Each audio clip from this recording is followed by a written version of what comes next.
ডাকসু বাতিলের ষড়যন্ত্র, নারী হেনস্থার পাশাপাশি চট্টগ্রাম বিশ্ববিদ্যালয় ও বাংলাদেশ কৃষি বিশ্ববিদ্যালয়ের শিক্ষার্থীদের উপর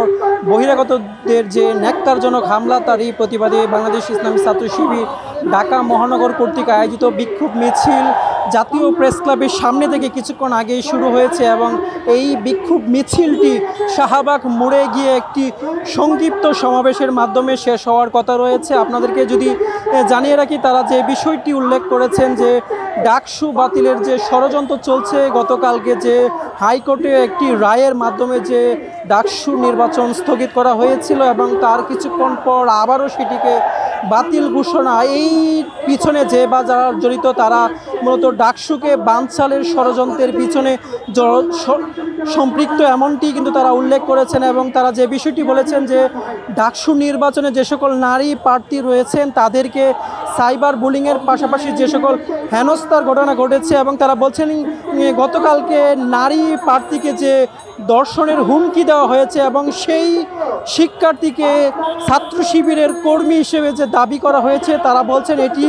দায় চাপিয়ে দেওয়ার একটি রাজনীতি। তারা বলছেন সেই শিক্ষার্থী কোনোভাবেই ছাত্র শিবিরের রাজনীতির সাথে সম্পৃক্ত নয়, এমনটি কিন্তু তারা বলছেন। এছাড়াও তারা বলছেন এই যে দায় চাপিয়ে দেওয়ার যে ছাত্রদলের রাজনীতি, এটি 5ই আগস্টের পর থেকে শুরু হয়েছে এবং সেটি অব্যাহত রয়েছে। তারা বলছেন যে ছাত্রদের কাছ থেকে তারা দূরে সরে গিয়েছেন, সে কারণেই তারা বাংলাদেশ ইসলামী ছাত্র শিবিরের এই গণজোয়ার দেখে তারা আসলে এভাবে দায় চাপিয়ে দেওয়ার যে রাজনীতি সেটি শুরু করেছেন, এমনটি কিন্তু বাংলাদেশ ইসলামী ছাত্র শিবিরের যে সকল নেতাকর্মীরা রয়েছেন তারা অভিযোগ করেছেন। তারা বলছেন ডাকসু বানচালের যে নীল নকশা তৈরি করা হয়েছে, এই নকশা কোনোভাবেই তারা বাস্তবায়িত হতে দেবেন না, এমনটি তারা অভিযোগ করেছেন। এছাড়াও তারা যে বিষয়টি বলছেন ডাকসু নির্বাচনের পাশাপাশি চট্টগ্রাম বিশ্ববিদ্যালয় এবং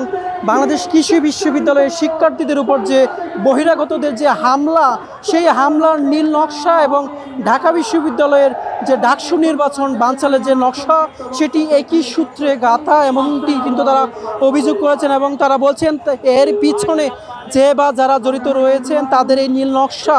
এই 5ই আগস্টের পর ছাত্র জনতা এবং বাংলাদেশ ইসলামী ছাত্র শিবির কোনোভাবেই সেটি বাস্তবায়িত হতে দেবেন না, এমনটি কিন্তু তারা দাবি জানাচ্ছেন। এছাড়াও কিন্তু তারা বেশ কিছু অভিযোগ তারা বলছেন যে আসলে ছাত্র শিবিরকে জড়িয়ে কিন্তু যে সকল রাজনৈতিক দল প্রোপাগান্ডা এবং মিথ্যা প্রচার চালিয়ে আসছে, তারা মূলত দায় চাপিয়ে দেওয়ার রাজনীতি প্রতিষ্ঠার লক্ষ্যে কাজ করছেন, এমনটি কিন্তু অভিযোগ করছেন। দর্শক যদি জানিয়ে রাখি, মূলত তারা যে বিষয়গুলোকে স্লোগানে বারবার উত্থাপন করছেন, তার মধ্যে তারা বলছেন ডাকসু বাতিলের ষড়যন্ত্র এবং নারী প্রার্থী এবং নারী শিক্ষার্থীদের যে সাইবার বুলিং এবং হেনস্থার শিকারের পাশাপাশি ইসলামী ছাত্র শিবিরের উপর যে অব্যাহত মিথ্যা